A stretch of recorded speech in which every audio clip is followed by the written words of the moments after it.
여러분, 만약 시댁에 설날 세배를 드리러 가는데 친정 엄마가 달랑 5만 원이 든 봉투 하나만 쥐어주신다면 어떡하시겠어요? 그것도 제 연봉이 3억인데 말이죠. 믿기지 않으시겠지만 이게 바로 제 이야기의 시작입니다. 수진아, 잠깐만. 엄마가 갑자기 부엌에서 뛰쳐나오시더니 주머니에서 누런 서류 봉투 하나를 꺼내셨어요. 이거 가져가렴. 저는 봉투를 받아들고 만져봤죠. 얇은 게 꼭 지폐 같았어요. 이게 뭐예요? 현금 50만 원. 아니, 5만 원. 엄마는 제 가방에 봉투를 쑤셔 넣으셨어요. 시댁설 선물은 이걸로 해. 전 잠시 멈칫했어요. 엄마, 장난하시는 거 아니죠? 저 작년에 막 이사로 승진해서 연봉이 3억이에요. 평소에 거래처에 보내는 선물도 이것보단 비싸다고요. 누가 장난한대? 엄마는 봉투를 제 패딩 안주머니에 넣고 지퍼를 끝까지 채워버리셨어요. 똑똑히 들어. 시댁 가서는 절대 돈 있는 티 내지 마. 휴대폰 간편 결제도 웬만하면 쓰지 말고 회사에서 연말 보너스가 안 나왔다고 해. 사정이 빠듯하다고. 이건 너무하잖아요. 저는 지퍼를 붙잡고 말했어요. 어머님이 지난주에 전화해서 아가씨한테 최신형 갤럭시 폰 좀 사다 줄 수 있냐고 물어보셨단 말이에요. 저 이미 알겠다고 했는데 알겠다고 했어도 취소해야지. 엄마는 허리에 손을 얹으셨어요. 네가 돈 잘 버는 거 보고 내 시어머니 눈이 벌게진 걸 내가 모를 줄 아니? 작년에 네가 안마의자 사드렸더니 결국엔 뭘 했어? 뒤돌아서서는 시동생한테 네가 돈이 썩어나서 주체를 못한다고 했다며. 전 말문이 막혔어요. 정말 그랬죠. 작년 설에 제가 500만 원을 들여 시댁 가전제품을 싹 바꿔드렸거든요. 근데 돌아오는 길에 어머님이 이웃과 하는 말을 들었어요. 제가 밖에서 더러운 돈 벌어서 그렇게 씀씀이가 큰 거라고요. 그래도 5만 원만 가져가면 저 아주 잡아먹히지 않을까요? 거울 속 제 모습을 봤어요.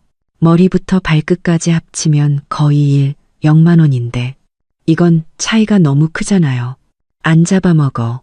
엄마는 제 가방에 엄마표 장조림 한 통을 넣어주셨어요. 그냥 올해 회사 사정이 안 좋아서 월급이 반토막 났다고 해. 아파트 대출금도 아직 남았다고 하고. 아, 맞다. 네, 그 벤츠는 주차장에 잘 넣어두고 아빠 타시던 소나타 끌고 가. 전 정말 기가 막혀서 웃음이 나왔어요. 엄마, 지금 뭐 하시는 거예요? 무슨 첩보 영화 찍는 것도 아니고 내 말 들으면 자다가도 떡이 나와. 엄마는 제 등을 툭툭 치셨어요. 네, 시어머니가 얼마 전에 사람 시켜서 알아봤다더라. 시동생 서울에 전셋집 얻어주게 네가 보증금 좀 내라고 말이야. 이런 마당에 네가 돈 자랑하는 건 사서 고생하는 짓이야. 마침 그때 남편 준호에게서 전화가 왔어요. 여보, 출발했어? 우리 엄마가 몇 번이나 전화했어. 갈비찜 해놓고 기다린다고. 거의 다 됐어. 전화를 끊고 엄마의 심각한 표정을 보니 마음이 복잡했어요. 그래도 지갑에서 신용카드랑 체크카드를 전부 꺼내 텅 빈 지갑만 남겨뒀어요. 그래야지. 엄마는 만족스럽게 고개를 끄덕이셨어요. 그리고는 옷장에서 낡은 스웨터 하나를 꺼내셨죠. 그 캐시미어 스웨터 벗고 이걸로 갈아입어. 저는 물이 빠져 희끗희끗한 회색 스웨터를 쳐다봤어요. 대학 시절에 입던 옷이었죠. 소매 끝에는 보풀까지 일어나 있었어요. 엄마, 이건 너무 없어 보이잖아요. 없어 보여야 좋은 거야. 엄마는 저를 문 쪽으로 미셨어요. 엄마 말 명심해. 말은 아끼고 밥은 많이 먹어. 무슨 말을 하든 그냥 고개만 끄덕이고 설세고 바로 돌아오는 거야. 소나타에 올라타자 준호가 눈살을 찌푸렸어요. 왜 이 차를 끌고 왔어?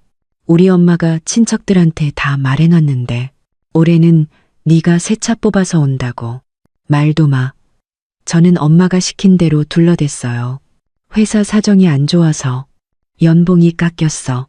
새 차는 팔아서 대출금 갚았고 준호의 눈이 반짝 빛나는가 싶더니 이내 다시 어두워졌어요. 연봉이 깎였다고? 그럼 올해 보너스는 한 푼도 못. 제가 말을 끊었어요.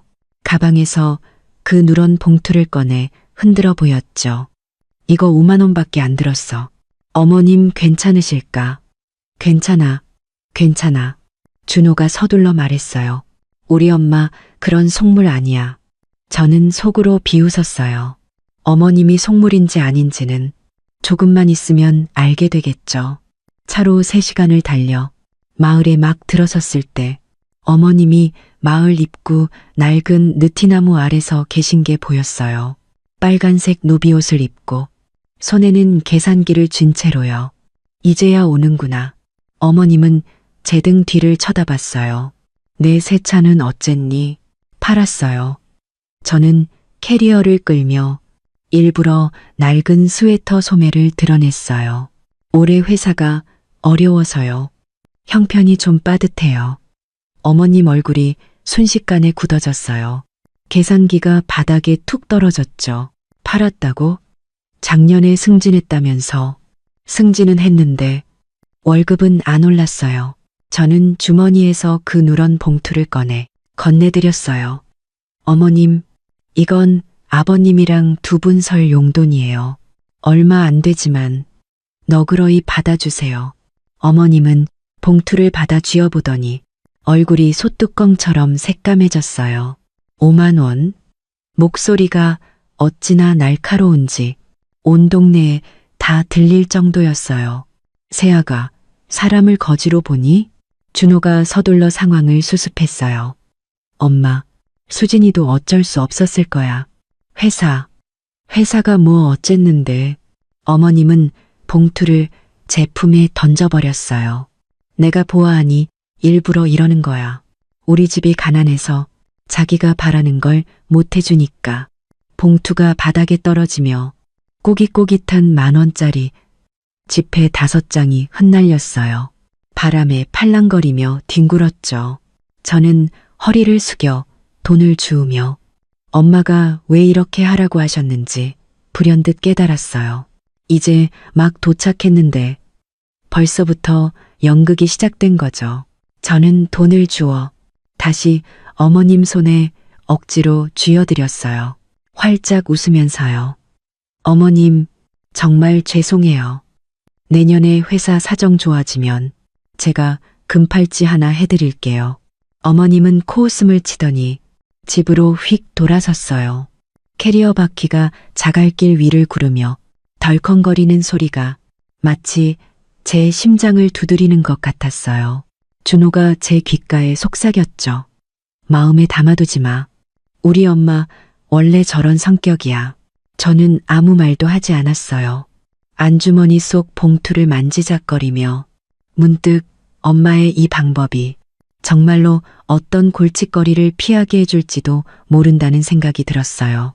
시외버스는 3시간 넘게 덜컹거렸고 섣달금음 저녁 무렵에야 남편 이준호의 고향인 작은 읍내에 도착했어요.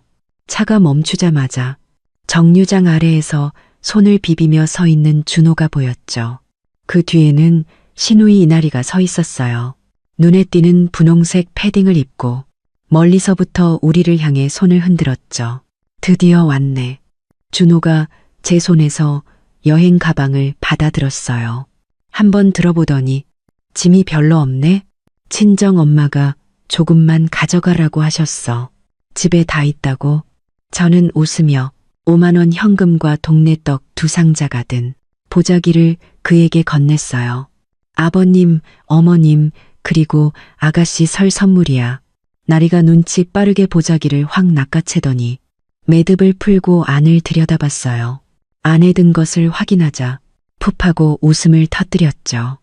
새언니, 이거 무슨 거지? 동량 주는 거예요? 다 낡은 떡 2상자에 이 빨간 봉투에 든 건 또 무슨 대단한 거라고. 그렇게 말하며 그녀는 봉투를 뜯으려 했어요. 제가 급히 막았죠. 그건 아버님, 어머님 드릴 거야. 설을 맞아드리는 작은 성이야. 성이요?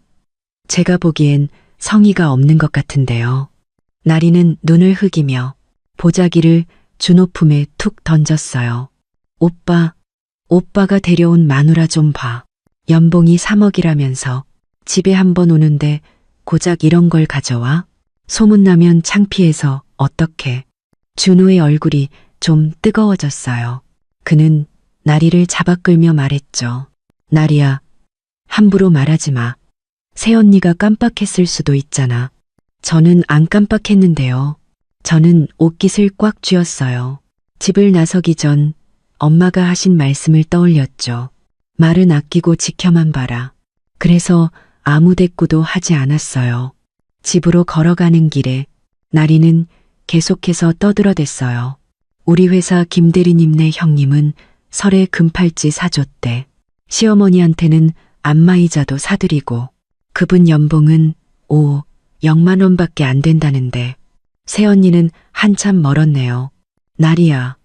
준호가 그녀를 나무라더니 제게 돌아서서 억지 웃음을 지었어요. 마음에 담아두지 마. 얘가 그냥 어려서 철이 없어서 그래. 저는 고개를 끄덕였지만 마음속은 바늘로 찌르는 것 같았어요. 아직 문턱도 넘지 않았는데 벌써부터 비교질이라니. 시댁에 도착하니 마당에는 장작이 잘 패서 쌓여 있었고 처마 밑에는 빨간 고추와 옥수수 다발이 걸려 있었어요. 시어머니 김정숙 여사님은 아궁이 앞에 쭈그려 앉아 불을 떼고 계셨죠. 움직이는 소리를 듣고 고개를 내미시더니 제 빈손을 보고는 바로 미간을 찌푸리셨어요. 왔구나. 그분은 몸을 일으켜 앞치마에 먼지를 털며 저와 준호가 들고 온 물건들을 훑어보셨어요. 고작 이거 가져왔니? 엄마, 이건 아버님이랑 두 분 드릴 설 선물이에요. 저는 보자기를 건넸어요. 5만 원도 들어있으니 맛있는 거 사드세요. 정숙 여사님은 보자기를 받아서는 무게를 재보지도 않고 마루 위 탁자에 툭 던졌어요. 목소리가 갑자기 높아졌죠. 5만 원? 세아가, 내가 뭐라 하는 건 아니지만 네가 1년에 3억을 벌면서 집에 와서 고작 5만 원을 내놓는다고? 이거 동네방네 소문나면 사람들이 내 등 뒤에서 손가락질하지 않겠니? 우리 씨 집안이 너 같은 대단한 사람을 박대한다고 말이야. 어머님, 그런 뜻이 아니에요. 그럼 무슨 뜻인데? 정숙 여사님은 제 말을 끊고 마루 끝에 걸터 앉았어요.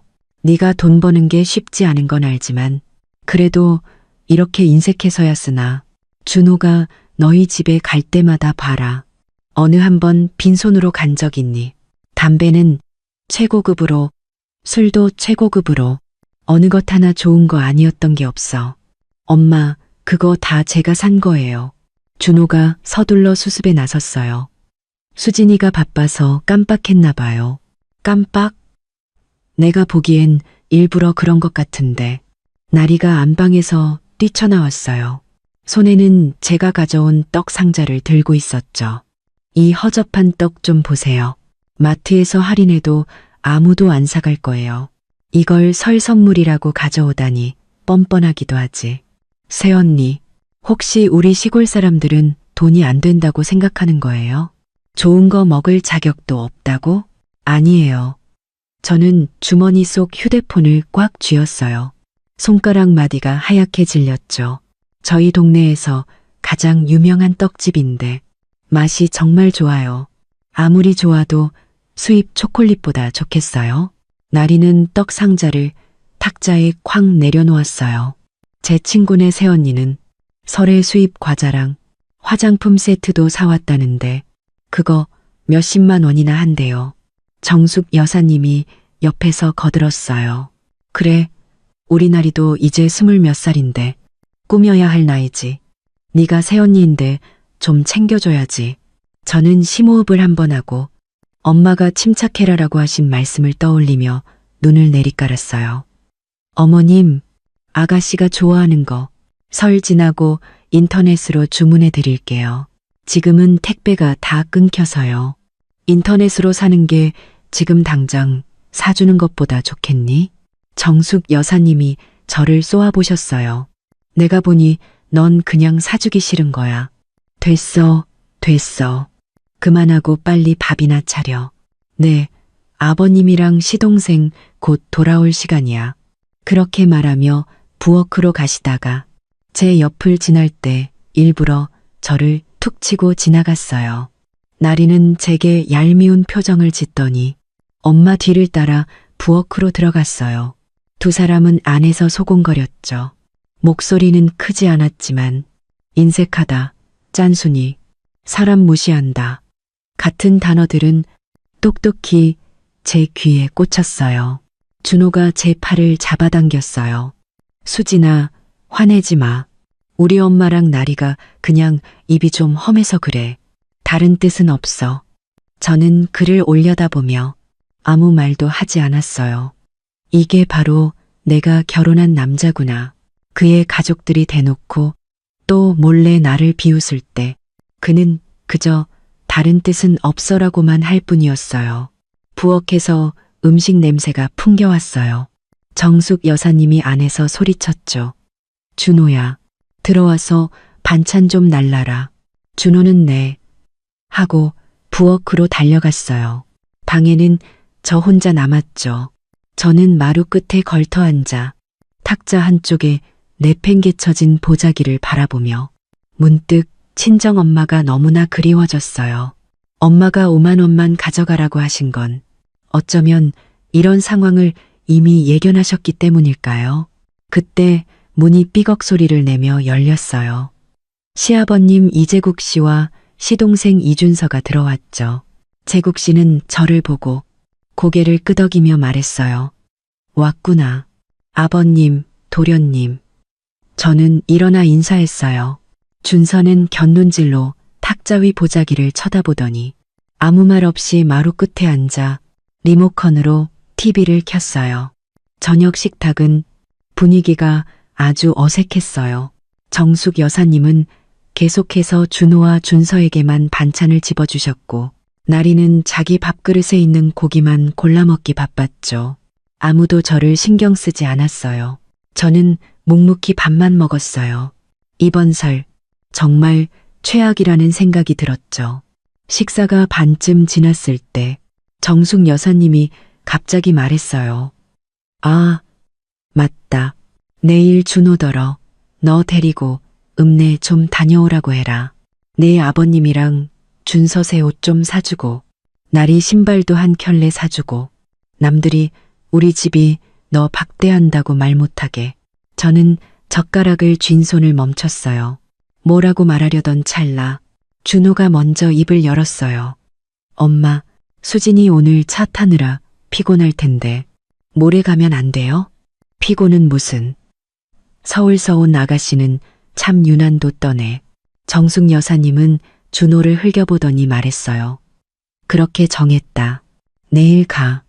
저는 고개를 숙이고 밥을 퍼먹으며 속으로 다짐했어요. 좋아요. 내일 가죠. 도대체 무슨 꿍꿍이를 더 꾸미고 있는지 내가 똑똑히 봐주겠어. 다음 날 아침 하늘이 희미하게 밝아올 무렵 정숙 여사님은 마당에 서서 소리쳤어요. 새아가 일어나서 아침 차려라. 먹고 빨리 읍내 가야지. 저는 눈을 비비며 일어났어요. 창밖에는 작은 눈송이가 흩날리고 있었죠.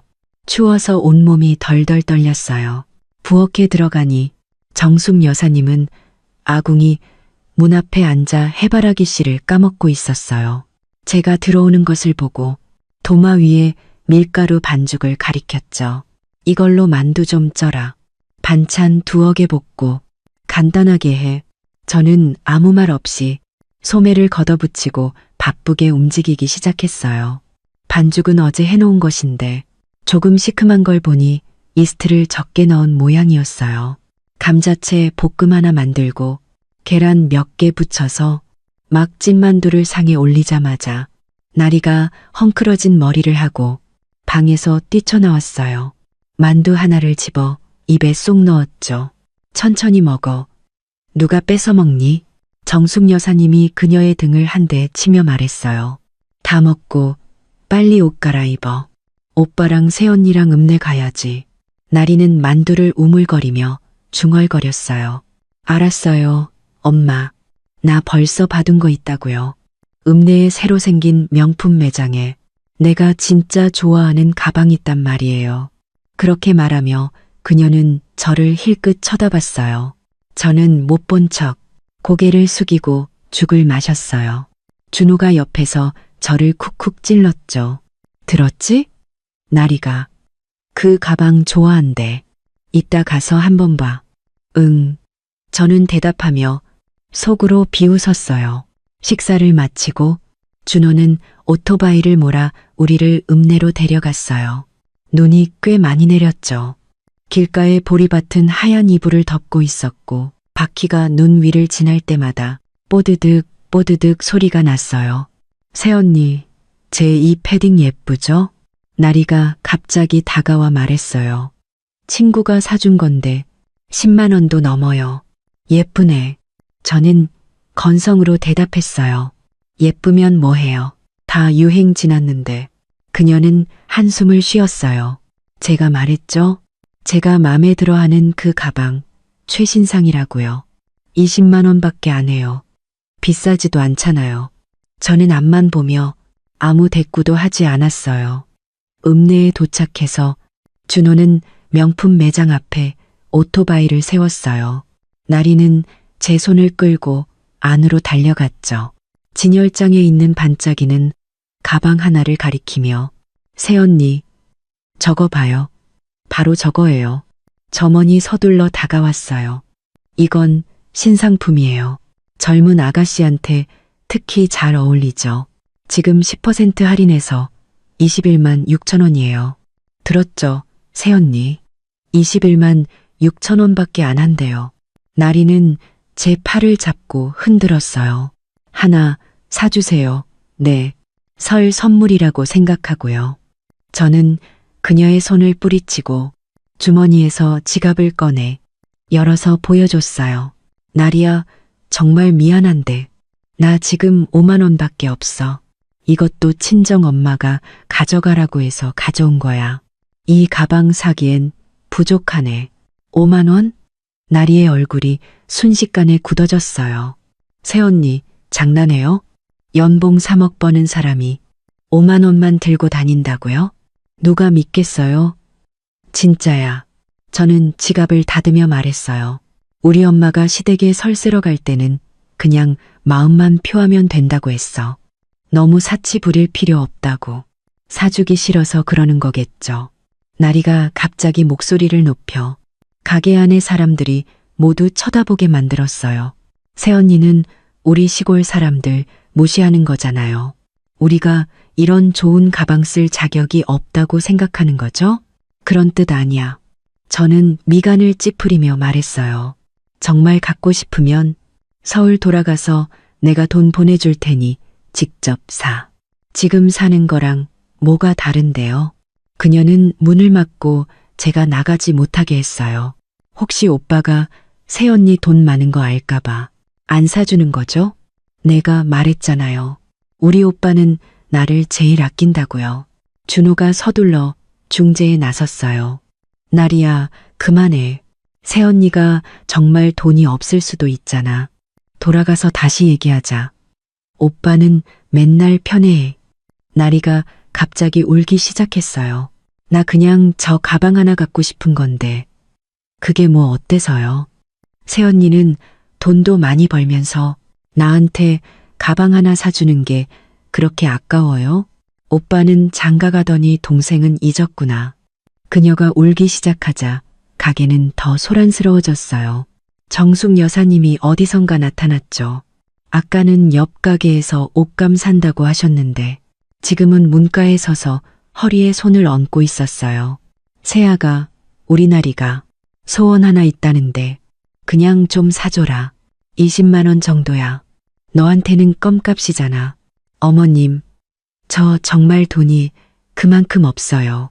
저는 지갑을 다시 열어보이며 말했어요. 못 믿으시면 보세요. 정말 5만 원밖에 없어요. 정숙 여사님이 다가와 힐끗 보더니 입술을 삐죽 내밀었어요. 네가 돈을 숨겨놨는지 누가 알겠니? 서울 사람들은 속을 알 수가 없다니까. 안 숨겼어요. 저는 지갑을 꽉 쥐었어요. 휴대폰에도 돈 없고 카드도 안 가져왔어요. 그럴 리가 없어. 나리가 갑자기 달려들어 제 휴대폰을 뺏으려 했어요. 어디 봐, 분명 거짓말일 거야.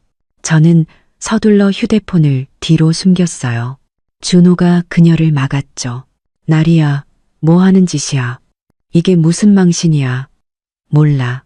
나리는 바닥에 주저앉아 뒹굴기 시작했어요. 나, 저 가방 사줘.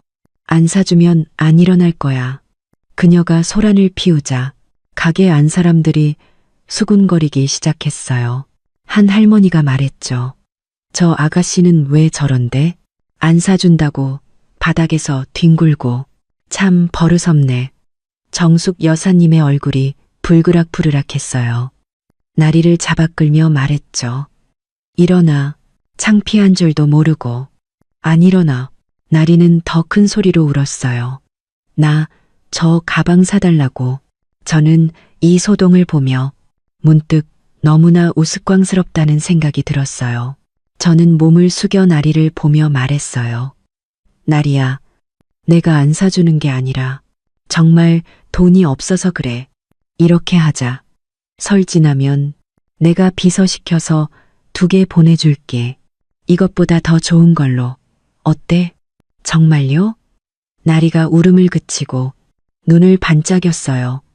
정말이지. 저는 고개를 끄덕였어요. 정숙 여사님이 서둘러 그녀를 일으켜 세웠어요. 들었지? 네, 새언니가 약속했잖아. 빨리 일어나. 창피하게 굴지 말고. 나리는 일어나서 옷에 먼지를 털며 저를 쏘아보았어요. 새언니가 한 말이에요. 후회하면 안 돼요. 후회 안 해. 저는 웃으며 말했지만 속으로는 생각했어요. 설 지나면 누가 누군지 어떻게 알겠어.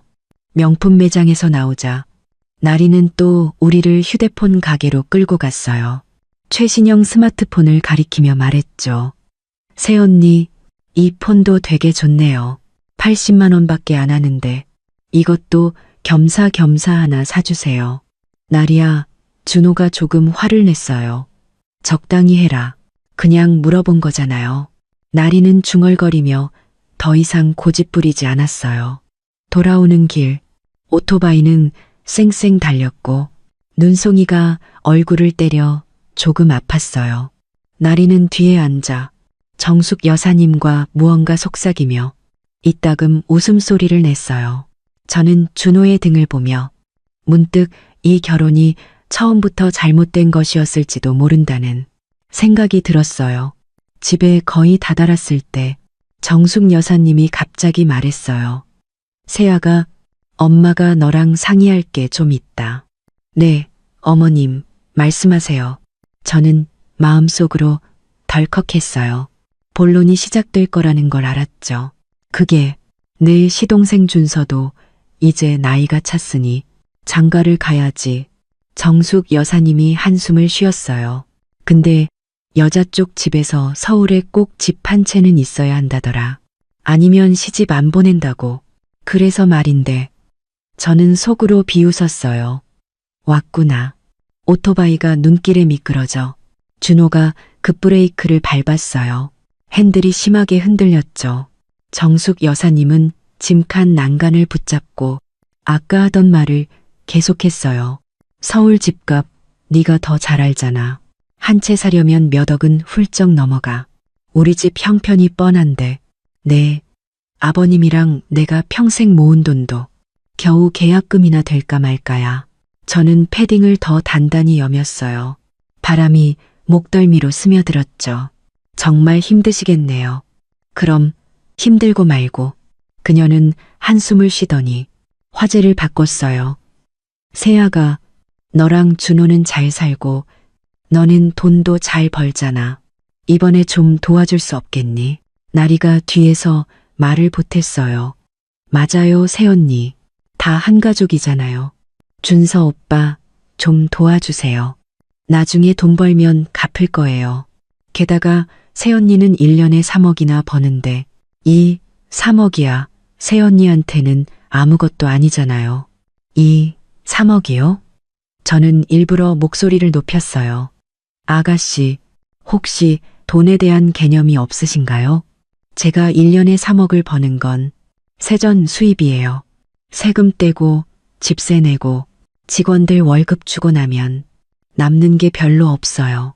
게다가 제 돈은 전부 사업에 투자되어 있어서 여유 자금이 어디 있겠어요. 그럼 내 부모님한테 좀 빌리면 되잖아. 정숙 여사님이 말했어요. 내 부모님은 사업 오래 하셨으니 분명 모아둔 돈이 있을 거야. 어머님, 그건 저희 부모님 돈이지 제 돈이 아니에요. 저는 얼어서 뻣뻣해진 손가락을 꽉 쥐었어요. 그리고 제가 가진 돈은 5만 원뿐이라는 거. 어머님도 아시잖아요. 또 그 5만 원 타령이네. 정숙 여사님이 발끈했어요. 좀 융통성 있게 굴면 안 돼? 회사에서 일단 좀 당겨 쓰고 설 지나고 다시 채워 넣으면 되잖아. 그건 안 되죠. 회사 돈을 마음대로 쓰는 건 횡령, 범죄예요. 저는 일부러 말을 무겁게 했어요. 어머님, 어떻게 저한테 범법 행위를 하라고 하실 수 있으세요? 그녀는 말문이 막혀 한참 동안 아무 말도 못했어요. 오토바이 뒷칸은 바퀴가 눈을 가는 소리만 들릴 정도로 조용해졌어요. 집 문 앞에 거의 다다랐을 때 준호가 갑자기 입을 열었어요. 수진아, 엄마도 마음이 급해서 그런 거야. 너무 마음에 담아두지 마. 돌아가서 내가 엄마한테 잘 말씀드릴게. 더는 재촉하지 마시라고. 저는 대꾸하지 않았어요. 마음속은 거울처럼 환했죠. 그의 말은 화해하자는 것처럼 들리지만 실제로는 제가 마음을 풀기를 바라는 거였어요. 마당에 들어서자 재국 씨와 준서가 처마 밑에 쭈그리고 앉아 담배를 피우고 있었어요.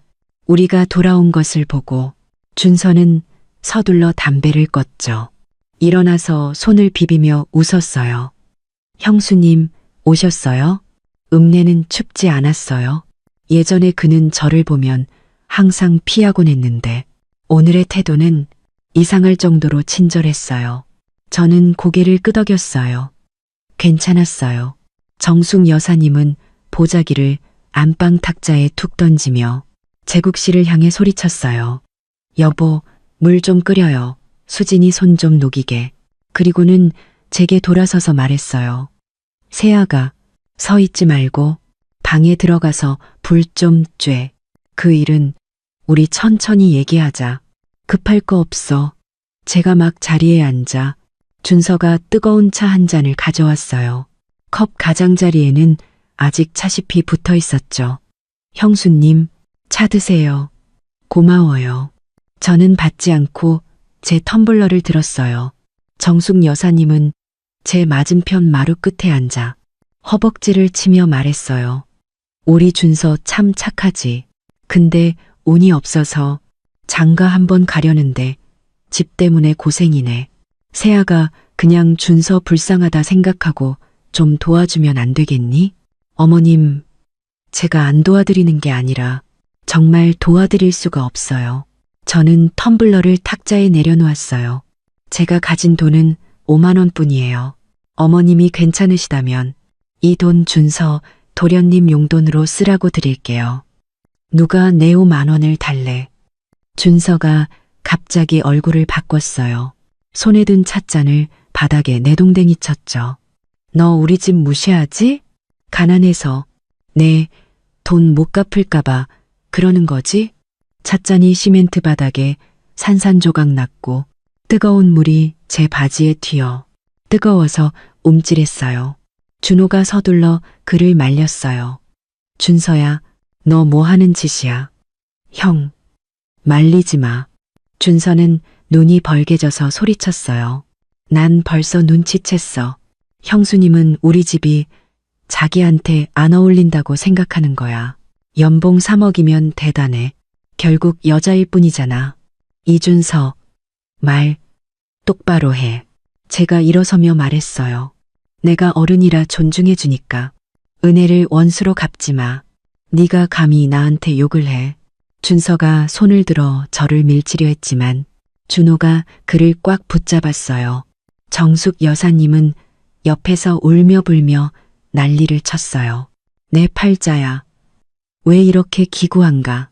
아들은 장가 가더니 엄마는 잊어버리고 시동생까지 무시하고 이 집구석 더는 못 살겠다. 재국 씨는 문가에 쭈그리고 앉아 담배만 뻑뻑 피워대며 마치 아무것도 못 본 것 같았어요. 저는 눈앞에 이 소동을 보며 문득 너무나 피곤해졌어요. 이준호, 저는 그를 쳐다봤어요. 이게 바로 네 가족이야? 이게 바로 네가 나더러 돌아와서 쇠라는 설이야? 그의 얼굴이 불그락푸르락했어요. 준서를 방으로 밀어넣으며 말했죠.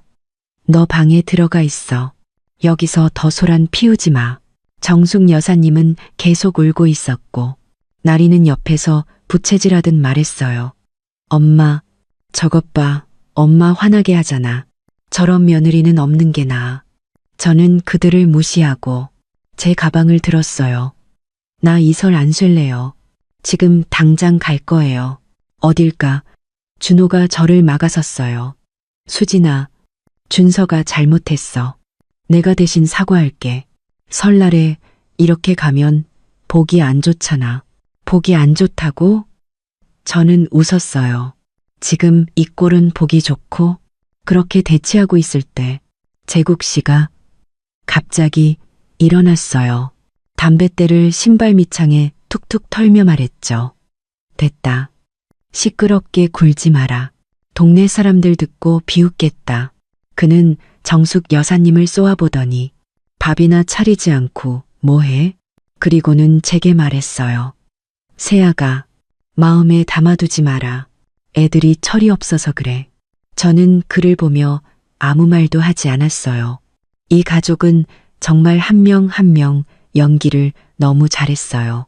저녁 식탁은 분위기가 기묘했어요. 아무도 말을 하지 않았죠. 오직 젓가락이 그릇에 부딪히는 소리만 들렸어요. 정숙 여사님은 집 사달라는 이야기는 더 꺼내지 않았지만 제게 반찬 한 점 집어주지 않았어요.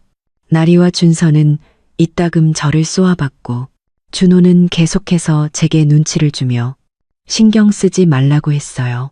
식사를 마치고 제가 방으로 돌아가려 하자 준호가 갑자기 저를 붙잡았어요.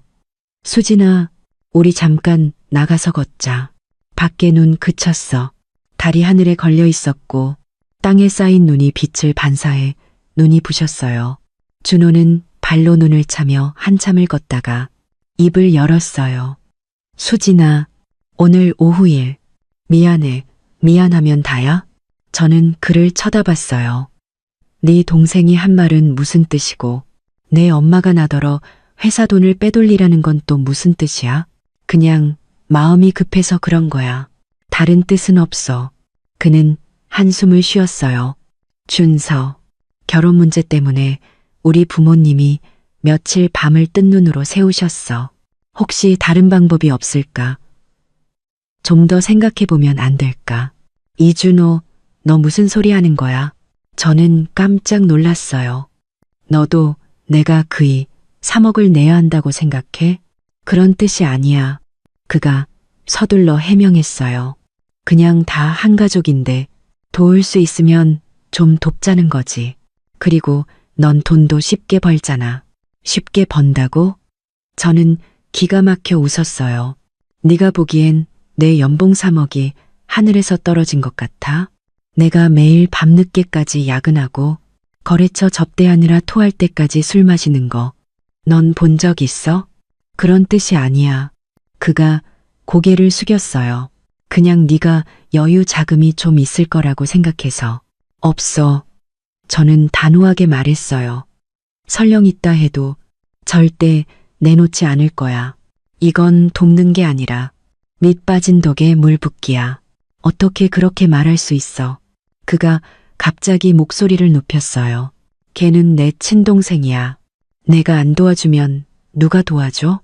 너는 애초에 우리 가족을 가족으로 생각하지도 않는 거지? 가족? 저는 그를 쳐다봤어요.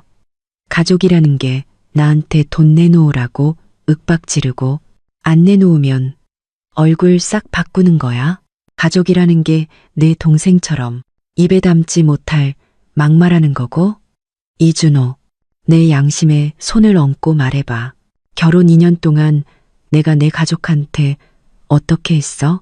내 어머니 아프실 때 내가 제일 좋은 의사 선생님 모셔왔고 네 동생 대학 등록금 내가 내줬고 너희 집 지을 때 내가 1억 보태줬어. 내가 뭘 더 어떻게 해야 하는데. 그는 제 말에 아무 대꾸도 못하고 한참 후에야 겨우 한마디 내뱉었어요. 그건 다르지. 이번엔 준서 결혼 문제잖아. 큰일이라고. 내 눈에는 오직 내 가족 일만 큰일이지. 내 일은 아무것도 아니고. 저는 그를 쳐다봤어요. 이준호, 너 한 달 월급이 얼마인지 너도 잘 알잖아. 아파트 대출금, 차 할부금 빼고 나면 남는 돈이 얼마야? 네 동생 결혼하는데 3억이 필요하다는데 넌 뭘로 도와줄 건데? 혹시 나랑 결혼한 게 현금 인출기랑 결혼한 거라고 생각하는 거 아니야? 아니야. 그가 발끈했어요. 그냥 네가 그럴 능력이 된다고 생각해서. 내가 능력이 있어도 너희 집 돈 줄 노릇 하려고 있는 건 아니야. 저는 집으로 휙 돌아섰어요. 나 이 설 안 셀래. 내일 당장 돌아갈 거야. 감히 그가 저를 붙잡았어요. 눈이 무서울 정도로 빨갰죠. 서수진, 네가 만약 가버리면 우리 이혼이야. 저는 잠시 멈칫했다가 이내 웃었어요. 이혼? 좋아. 나도 이제 진절머리가 나거든. 그는 제가 그렇게 나올 줄 몰랐는지 그 자리에 얼어붙었어요. 손에서 천천히 힘이 빠졌죠. 방으로 돌아와 저는 짐을 쌌어요. 생각할수록 이상했죠. 준호는 한 달 월급이 100만 원 남짓인데 생활비를 빼면 거의 남는 게 없어요. 그런데 최근에 자꾸 명품 담배나 고급 술을 사왔어요. 회사 복지라고 하면서요. 지난번에 제가 우연히 그의 휴대폰 은행 앱 잔액을 봤는데 0만 원이 넘게 있었어요. 그때는 프로젝트 보너스라고 했지만 지금 생각해보니 전혀 앞뒤가 맞지 않았죠. 곰곰이 생각하고 있는데 문이 열렸어요. 준호가 들어왔죠. 손에는 텀블러를 들고 있었어요. 뜨거운 물 좀 마셔. 밖은 추우니까. 저는 받지 않았어요. 그는 컵을 탁자에 놓고 침대 가장자리에 앉았어요. 수진아, 아까 내가 한 말은 화나서 한 소리야. 마음에 담아두지 마. 이혼 얘기는 없던 걸로 해. 이준호. 저는 그를 쳐다봤어요. 솔직히 말해봐. 너 요즘 나한테 뭐 숨기는 거 있지? 아니, 없어. 내가 너한테 뭘 숨기겠어. 그는 시선을 피하며 저를 쳐다보지 못했어요. 그럼 내 통장에 있던 그 1,000만 원은 어디서 난 거야? 제가 단도직입적으로 물었어요. 회사에서 프로젝트 보너스 같은 거 나온 적 없잖아. 그의 얼굴색이 확 변했어요. 벌떡 일어나며 말했죠. 너 나를 조사했어? 조사한 거 아니야. 우연히 본 거야. 저는 그를 쳐다보며 말했어요. 네가 떳떳하다면 왜 그렇게 긴장하는데? 나는 그는 우물쭈물하며 말을 잇지 못했어요. 아무튼 네가 생각하는 그런 거 아니야. 그럼 어떤 건데? 제가 추궁했어요. 신경 꺼. 그가 갑자기 소리쳤어요. 내 일은 네가 상관할 바 아니야. 그렇게 말하고는 휙 돌아서 나가버렸어요. 문이 쾅 하고 닫혔죠. 저는 닫힌 방문을 보며 마음속 의심이 점점 더 커졌어요. 이준호, 너 도대체 나한테 뭘 숨기고 있는 거야? 저는 침대 가장자리에 앉았어요. 마음이 돌덩이처럼 무거웠죠. 아까 그가 한 말들, 제가 철이 없다느니, 친정에 돈을 달라고 강요한다느니, 그리고 그 불안한 눈빛까지 분명히 저에게 무언가 숨기고 있었어요. 특히 자신의 수입에 대해 얼버무릴 때 더욱 의심이 갔죠. 방 안은 제 심장 소리가 들릴 정도로 조용했어요. 저는 일어나서 물 한 잔 마시며 마음을 진정시키려 했어요. 옷장 옆으로 발을 옮기다가 단단한 종이 상자에 발이 채였어요. 준호가 낡은 옷들을 넣어두는 상자였죠. 지난번에 계절 옷이 너무 많다며 정리 좀 해달라고 했었는데 제가 회사 일로 바빠서 그걸 까맣게 잊고 있었어요. 계속 여기에 놓여 있었던 거죠. 저는 몸을 숙여 상자를 침대 밑으로 밀어 넣으려 했어요. 그런데 상자 바닥에 네모나고 단단한 물체가 걸리적거리는 게 느껴졌어요. 호기심이 발동했죠. 저는 상자를 끌어내 위에 있던 스웨터와 내복들을 헤치고 가장 밑에서 짙은 갈색 가죽 지갑을 꺼냈어요. 준호가 평소에 쓰던 단지갑이 아니었어요. 물건을 꽤 많이 넣을 수 있는 장지갑이었죠. 지퍼를 여는 순간 저는 숨을 멈췄어요. 안에는 은행카드 3장과 신분증 1장이 들어 있었어요. 사진 속 여자는 20살 남짓으로 눈웃음을 짓고 있었죠. 이름 칸에는 조미연이라고 쓰여 있었어요. 조미연이라 들어본 적도 없는 이름이었어요. 준호가 왜 다른 여자 신분증을 숨겨두고 있는 걸까요? 저는 그 카드들을 쥐었어요. 손가락 끝이 차가웠죠. 문득 생각났어요. 얼마 전부터 그는 프로젝트 때문에 바쁘다며 일주일에 3~4번씩 야근을 했어요. 2번은 아예 회사에서 밤을 샜다고 했죠. 그때는 그가 너무 피곤할까봐 안쓰러워서 삼계탕까지 끓여줬는데 지금 생각해보니 그가 야근하던 밤들 그는 도대체 어디에 있었던 걸까요? 혹시 이 조미연이라는 여자와 관련이 있는 건 아닐까요? 지갑을 쥔 채 멍하니 있는데 거실에서 발소리가 들렸어요. 준호가 들어오려는 모양이었어요. 저는 허둥지둥 지갑을 상자에 다시 넣고 낡은 옷더미 속에 파묻었어요. 상자를 막 침대 밑으로 밀어 넣었을 때 그가 문을 열고 들어왔어요. 아직 안 잤어? 그는 손을 비비며 무심코 옷장 쪽을 힐끗 봤어요. 분명 그 상자를 신경 쓰고 있는 눈치였죠. 좀 추워서 두꺼운 잠옷 좀 찾으려고. 저는 일어나서 최대한 자연스럽게 말하려고 했었어요. 내가 찾아줄게.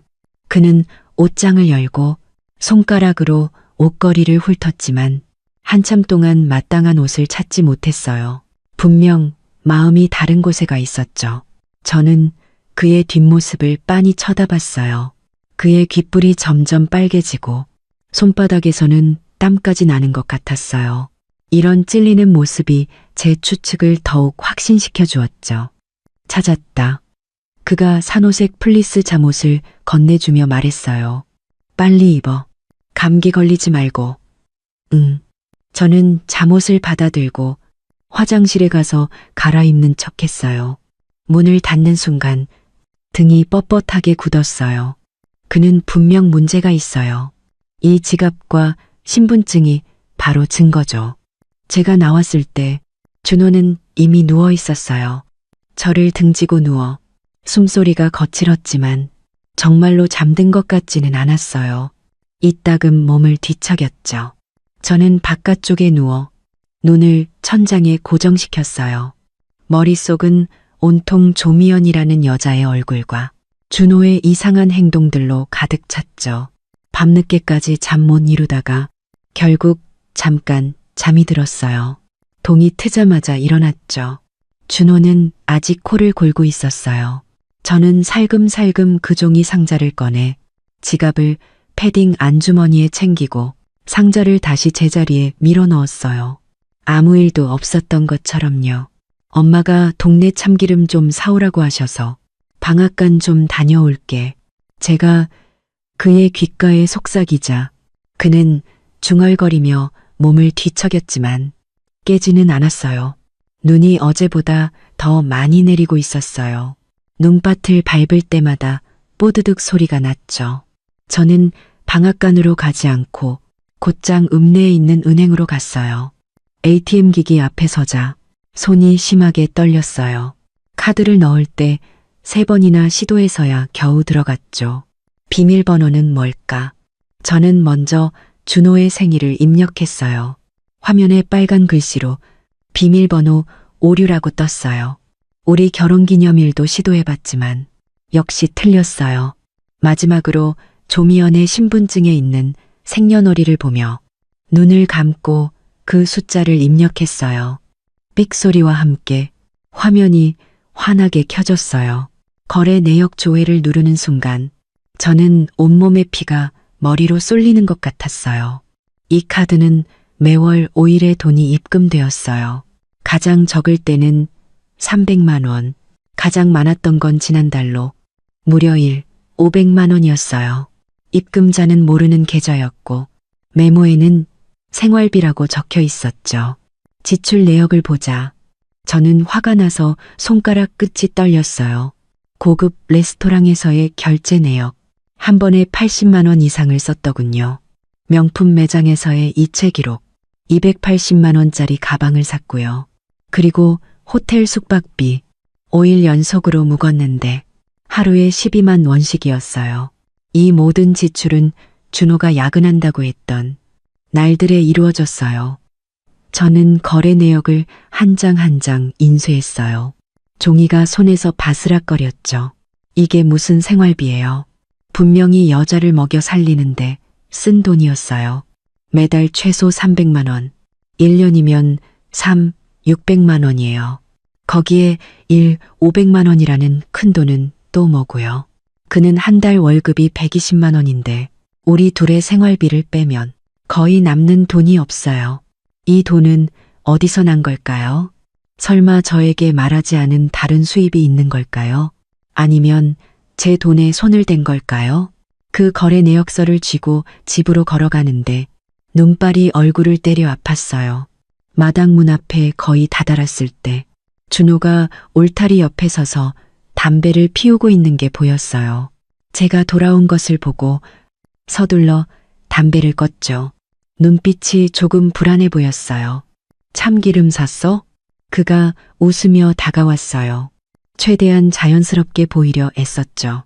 저는 아무 말도 하지 않고 인쇄한 내역서를 그의 가슴에 세게 던졌어요. 이준호, 네가 직접 봐. 이 조미연이라는 여자 누구야?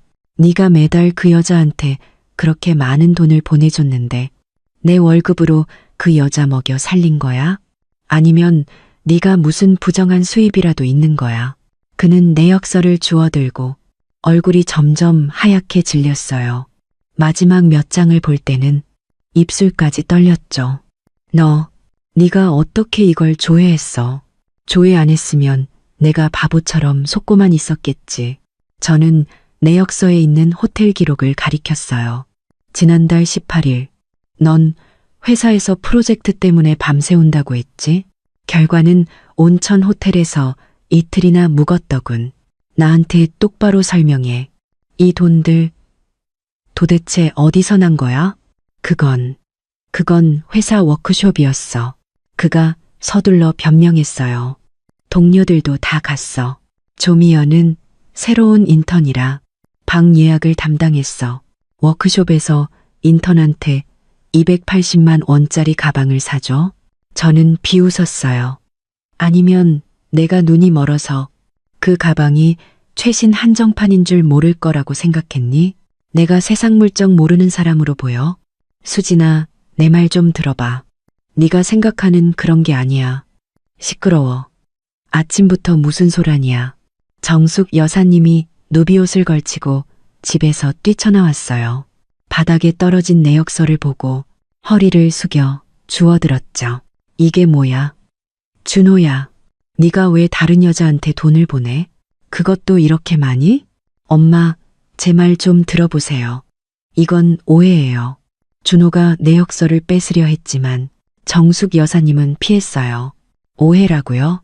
저는 조미연의 신분증 사진을 휴대폰에서 찾아 보여줬어요. 아까 은행 앞에서 지갑 속 신분증을 찍어뒀었죠. 이 조미연이라는 사람이 당신네 회사 인턴이라고요. 그런데 당신은 남의 신분증을 자기 지갑에 넣고 다니나요? 상사 노릇 한번 특이하게 하시네요. 정숙 여사님은 사진을 한참 쳐다보더니 갑자기 내역서를 바닥에 내팽개쳤어요. 준호의 코를 가리키며 소리쳤죠. 이 망할 놈아. 내가 너더러 수진이랑 잘 살라고 했지. 밖에서 여우 같은 년을 데리고 놀라고 했냐.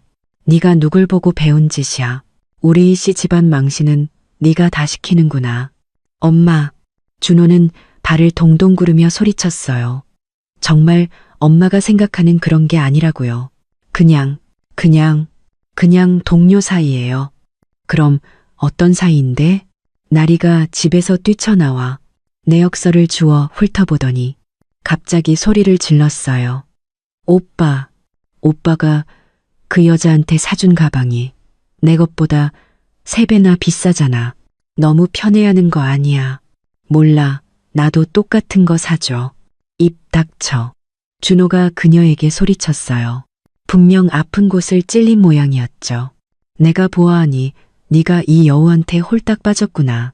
정숙 여사님이 갑자기 달려들어 제 코를 가리키며 소리쳤어요. 분명히 너, 이 알도 못 낳는 암탉 같은 년이 남자를 휘어잡지 못하니까 우리 준호가 다른 여자를 찾은 거겠지. 네가 무슨 낯으로 여기서 소란을 피워. 누구더러 알을 못 낳는데요. 저는 화가 치밀어 올랐어요. 결혼 2년 동안 제가 야근하며 돈 벌어서 이 집 먹여 살렸어요. 당신네 집 먹고 쓰는 거 어느 것 하나 제가 산 게 아닌 게 있나요? 나리 핸드폰, 어머님 몸에 걸친 금팔찌 어느 것 하나 제 돈으로 산 게 아닌 게 있냐고요. 이제 와서 저를 탓해요? 네, 돈 좀 썼다고 뭐 어때서. 며느리 드린 게 돈 쓰려고 드린 거지. 정숙 여사님은 바닥에 주저앉아 허벅지를 치며 울부짖었어요. 내 팔자야. 왜 이렇게 기구한가. 아들은 못 나고 며느리는 알도 못 낳는 년을 들여서 더는 못 살겠다. 이웃들이 소란을 듣고 울타리에 매달려 안을 엿보며 저희를 향해 손가락질했어요. 준호는 땀을 뻘뻘 흘리며 한쪽에서는 엄마를 말리고 다른 쪽에서는 저를 달랬어요. 수진아, 엄마한테 신경 쓰지 마.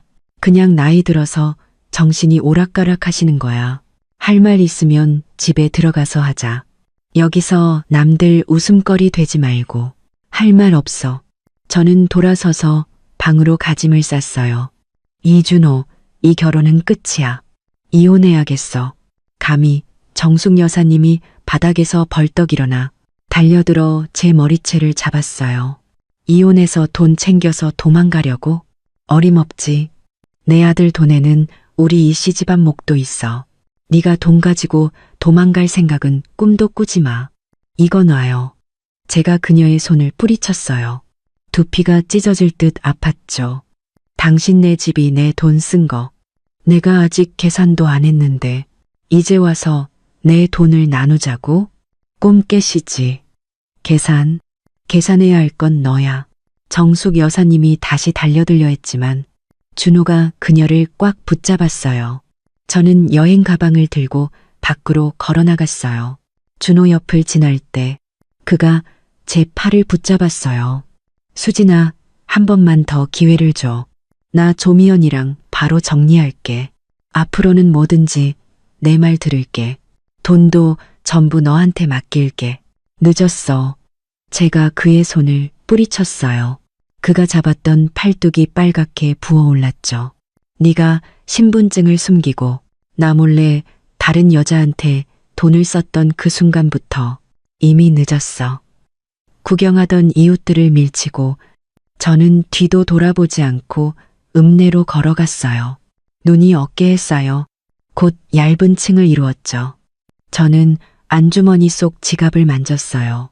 안에 있던 은행 카드가 가슴에 닿아 마치 뜨거운 낙인처럼 느껴졌어요. 이 결혼 반드시 끝낼 거예요. 이혼만 할 게 아니라 그가 숨겨둔 의심스러운 돈과 제 돈으로 다른 사람에게 쓴 돈까지 한 푼도 남김없이 토해내게 만들 거예요. 하지만 제 손에 든 증거는 아직 충분하지 않았어요. 그 거래 내역서는 준호가 돈을 썼다는 것만 증명할 뿐, 그를 빈털터리로 만들려면 더 확실한 증거가 필요했죠. 고민하고 있는데 준호에게서 문자가 또 왔어요. 이번에는 거의 우는 소리였죠. 수진아, 내가 잘못했어. 정말로 잘못했어.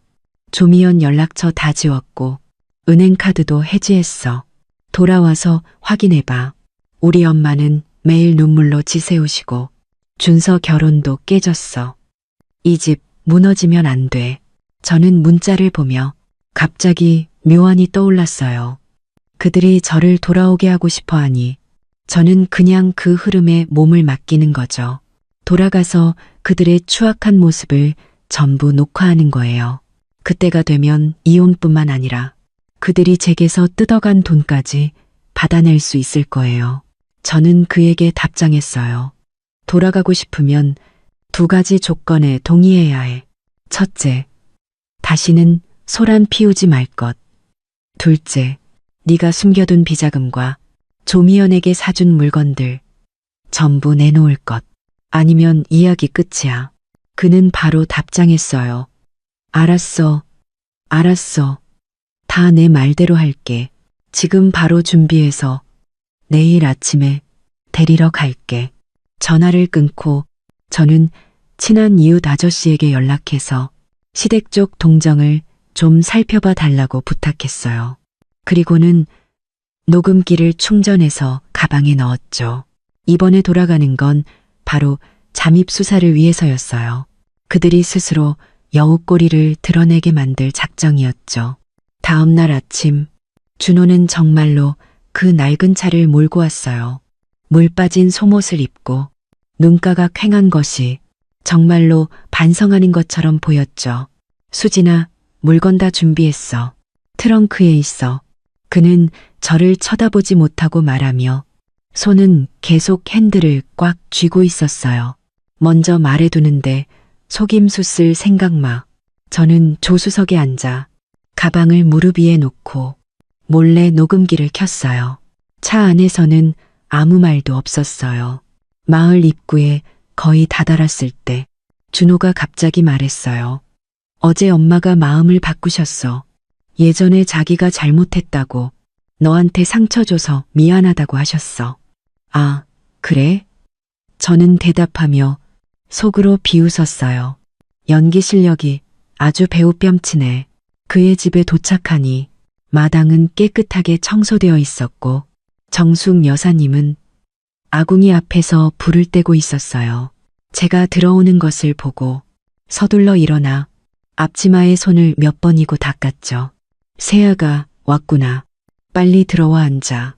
내가 너 주려고 생강차 끓였어. 나리도 방에서 나와 손에는 사과 한 접시를 들고 있었어요. 새언니, 사과 드세요. 저는 생강차를 받아들었어요. 따뜻한 컵이 손바닥을 데웠죠.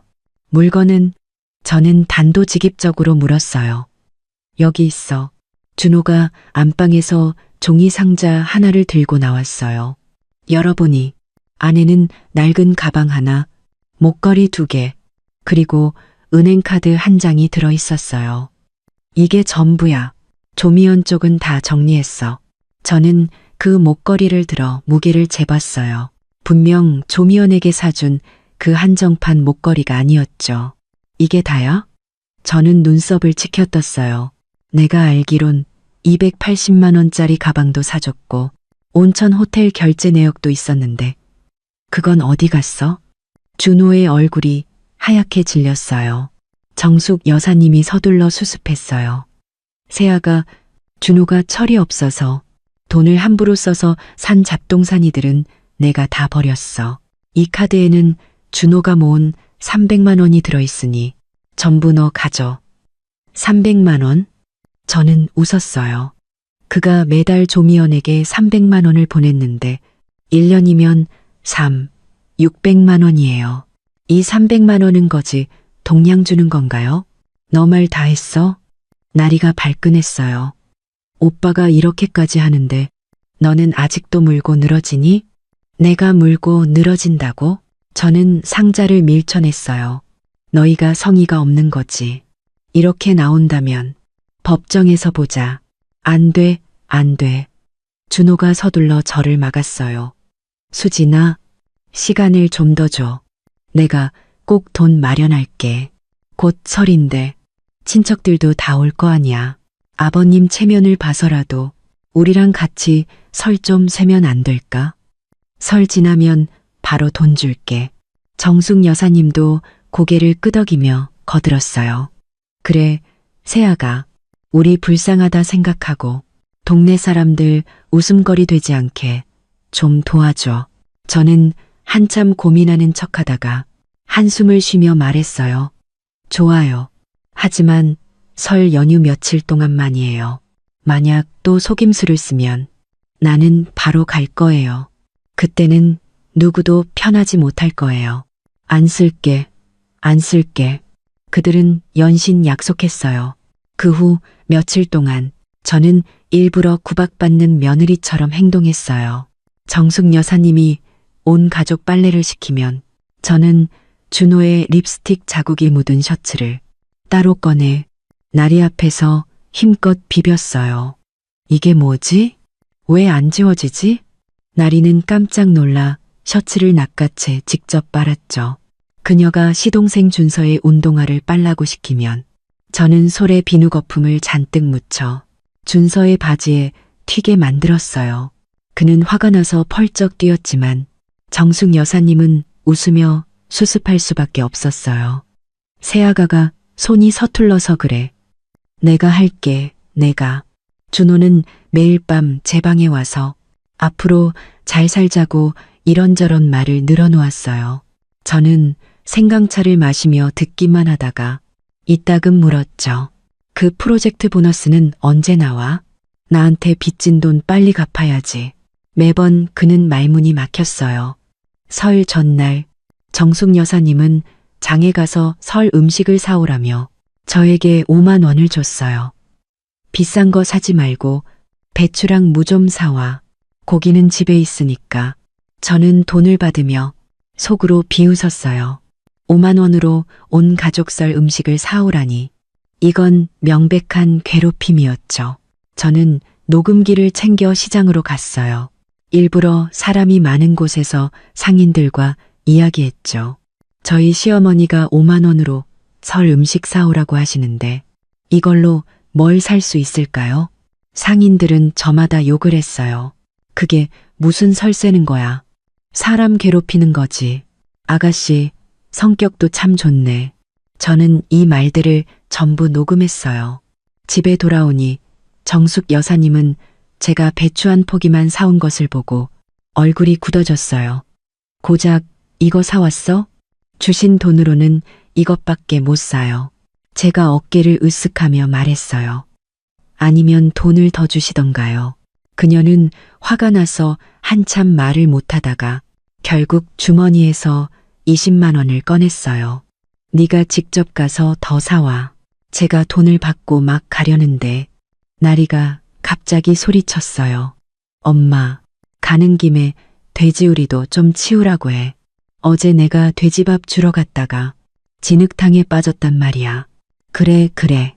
정숙 여사님은 손을 흔들며 눈에는 더이한 빛이 가득했어요. 저는 바구니를 들고 돼지우리로 가며 속으로 이 가족을 수천 번 욕했어요. 하지만 다시 생각해보니 그들이 더 심하게 굴수록 좋았어요. 이 모든 게 증거가 될 테니까요. 저는 핸드폰을 꺼내 녹화 기능을 켰어요. 돼지우리 안에 있는 사람 키만 한 똥더미를 찍고 제가 소매를 걷고 치우는 모습도 녹화했어요. 입으로는 중얼거렸죠. 정말 설날에 이런 걸 시키다니.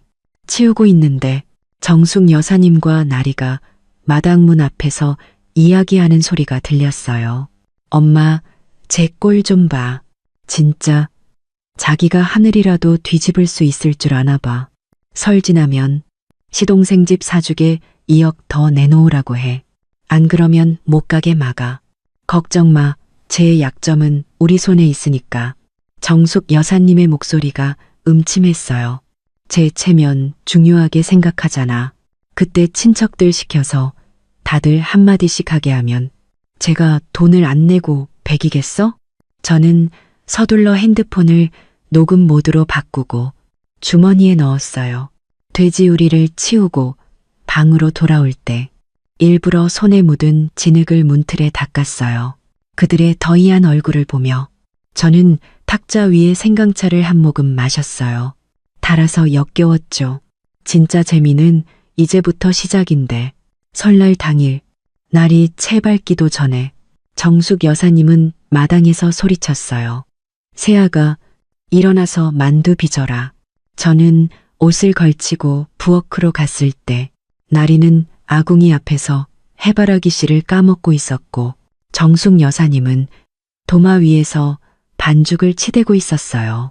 준호는 바닥에 쭈그리고 앉아 부추를 다듬고 있었죠. 오직 저를 위한 의자는 없었어요. 깼구나.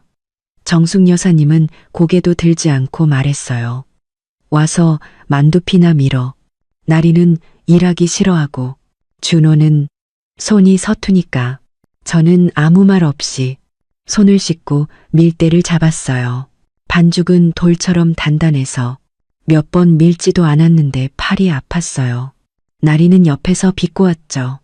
역시 서울 아가씨는 귀하셔서 조금만 일해도 힘들어 하시네. 어떤 사람들처럼 먹기만 하고 일 안 하는 것보단 낫지. 저는 손에 쥔 밀대를 멈추지 않았어요. 어떤 사람들처럼 설날에 선물이나 달라고 손 벌리는 것과는 다르지. 나리는 벌떡 일어나며 소리쳤어요. 누구 얘기하는 거야? 누가 대답하면 그 사람 얘기지. 저는 밀어낸 만두피를 접시에 담았어요. 어제 설거지하라고 했더니 손 아프다고 하더니 오늘 해바라기 씨 까먹는 건 아주 잘하네. 너 나리가 달려들려 했지만 정숙 여사님이 막았어요. 설날에 무슨 싸움이야. 나리 가서 불이 났대. 만두가 끓을 때쯤 정숙 여사님이 갑자기 말했어요. 이따 친척들 오면 어른들한테 술도 잘 따르고 말도 예쁘게 해. 우리 사이에 문제 있는 거 티내지 말고. 안 그러면 준호 체면이 안 서. 알았어요. 저는 속으로 비웃었어요. 친척들 앞에서 내가 입이라도 뗄까봐 걱정하는구나. 아니나 다를까. 점심때 친척들이 오자마자 정숙 여사님은 제 손을 끌고 모두에게 소개했어요. 이 애가 제 며느리예요. 수진이라고 서울에서 사장님인데 아주 능력 있답니다. 금팔찌를 찬한 아주머니가 제 손을 잡으며 말했어요. 아가씨, 정말 능력 있네. 우리 집 며느리는 돈 쓸 줄만 아는데. 나리가 옆에서 끼어들었어요. 우리 새언니 능력은 있죠. 근데 가족한테는 좀 인색해요. 올해 집에 오면서 5만 원만 가져왔다니까요. 친척들의 시선이 일제히 저에게 쏠렸어요. 정숙 여사님이 서둘러 수습했어요. 애가 철없이 하는 소리예요. 수진이가 저한테 금목걸이 사줬어요. 정말 그 아주머니 눈이 반짝였어요. 어디 한번 보여줘봐. 정숙 여사님의 얼굴이 굳어졌어요. 우물쭈물하며 말을 잇지 못했죠. 저는 갑자기 웃음이 나왔어요. 목걸이는 못 가져왔지만 대신 다른 설 선물을 좀 가져왔어요. 저는 방에 가서 캔버스 가방 하나를 들고 나왔어요. 떠나기 전 엄마가 챙겨주신 거였죠. 언젠가 쓸모가 있을 거라면서요. 열어보니 안에는 최고급 담배 10보루와 고급 전통주 5병, 그리고 아이들을 위한 세뱃돈 봉투가 들어있었어요. 봉투마다 20만 원씩 들어있었죠. 아저씨들 담배 피우시라고요. 할아버님은 이술 좋아하시고 아이들은 새해 복 많이 받으라고요. 저는 물건들을 탁자 위에 놓았어요. 원래 조용히 드리려고 했는데 말이 나왔으니 그냥 꺼낼게요.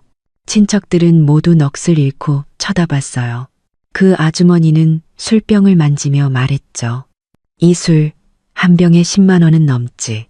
새언니, 왜 이걸 이제야 꺼내요? 나리가 담배를 낚아채려 했지만 제가 막았어요. 이건 어른들 드릴 거야. 저는 그녀를 쳐다보며 말했어요. 너도 갖고 싶어? 네가 스스로 돈 벌어서 가방 살 수 있게 되면 그때 내가 사줄게. 그녀의 얼굴이 빨개졌어요. 정숙 여사님의 얼굴은 더 굳었죠. 준호가 수습하려 했지만 저는 그에게 기회를 주지 않았어요. 몸을 돌려 친척들에게 말했죠. 사실 저희 엄마가 5만 원만 가져가라고 하신 건 제가 시댁에서 구박받을까봐 그러신 거예요. 무슨 소리야? 그 아주머니가 물었어요. 별건 아니고요. 저는 느릿느릿 말했어요. 며칠 전에 제가 집돼지우리를 청소했는데 저희 엄마가 요즘 세상의 며느리한테 그런 일 시키는 데가 어디 있냐고 제가 상처받을까봐 걱정하셨어요. 돼지우리를 청소했다고? 친척들은 모두 놀랐어요. 설날에 며느리한테 그런 일을 시킨다고? 정숙 여사님이 발끈했어요. 네가 생각하는 그런 게 아니야. 제가 자기가 하겠다고 한 거야. 아, 그래요? 저는 핸드폰을 꺼내 돼지우리 청소하는 영상을 틀었어요. 제가 하겠다고요? 그럼 이 녹음은 어떻게 된 거죠? 저는 재생 버튼을 눌렀어요. 정숙 여사님과 나리가 2억을 내놓으라고 친척들 시켜 압박하자고 말한 내용이 전부 흘러나왔어요. 친척들의 얼굴색이 점점 굳어졌어요. 그 아주머니는 금팔찌를 탁자에 탁 내려놓으며 말했어요. 정수가 너 어떻게 그럴 수 있니? 아가씨가 내 집에 시집 온 건 복 받으러 온 거지. 소나 말처럼 일하러 온 게 아니잖아. 나는 정숙 여사님은 말을 잇지 못했어요. 나리가 제 핸드폰을 뺏으려 했지만 제가 피했어요. 잠깐만요. 아직 더 재미있는 게 남았어요. 저는 준호와 조미연의 메신저 대화 내용을 열었어요. 제 남편은 저한테 더러운 일만 시킬 뿐만 아니라 제 돈으로 다른 여자를 먹여 살리고 있어요. 280만 원짜리 가방도 사줬다니까요. 뭐라고? 시아버님 이재국 씨가 담뱃대를 탁자에 쾅 내려놓았어요. 이 망할 놈아. 준호는 털썩 무릎을 꿇었어요. 정숙 여사님도 따라 울기 시작했죠. 친척들은 저마다 욕을 퍼부었어요. 그 아주머니가 제 손을 잡으며 말했죠.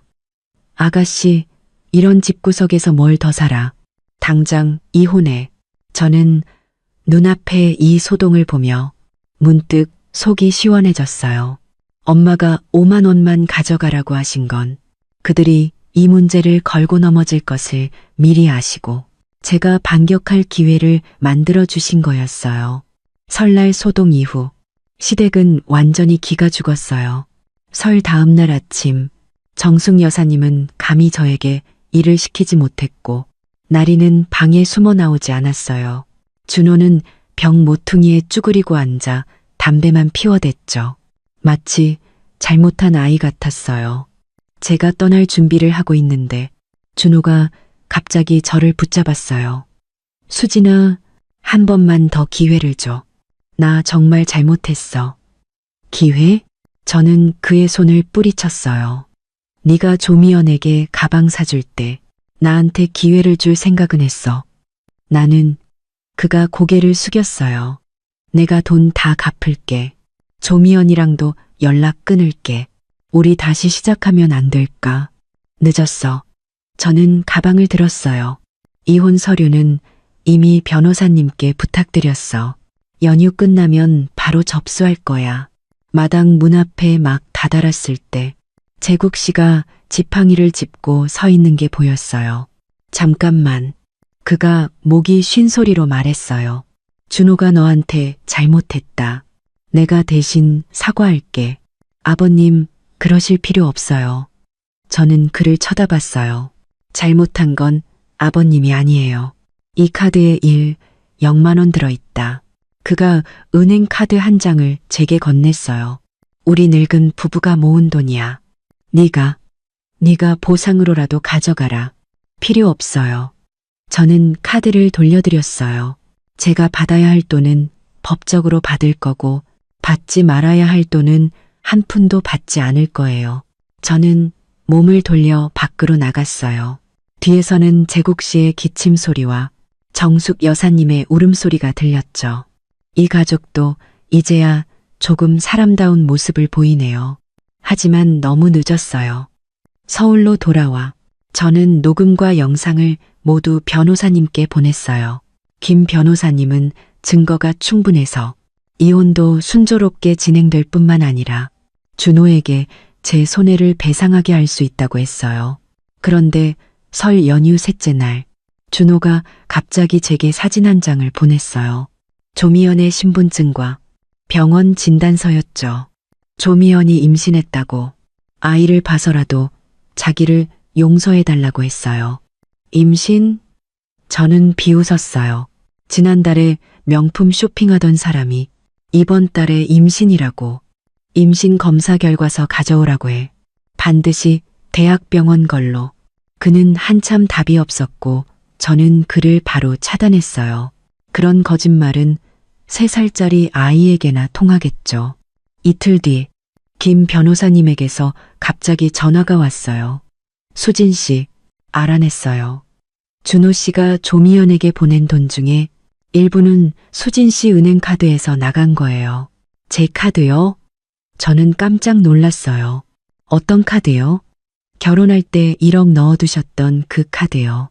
준호 씨가 수진 씨 신분증 사본으로 재발급받아서 6만 원을 인출했어요. 저는 화가 나서 손이 떨렸어요. 그 짐승 같은 놈. 진정하세요. 김 변호사님이 말했어요.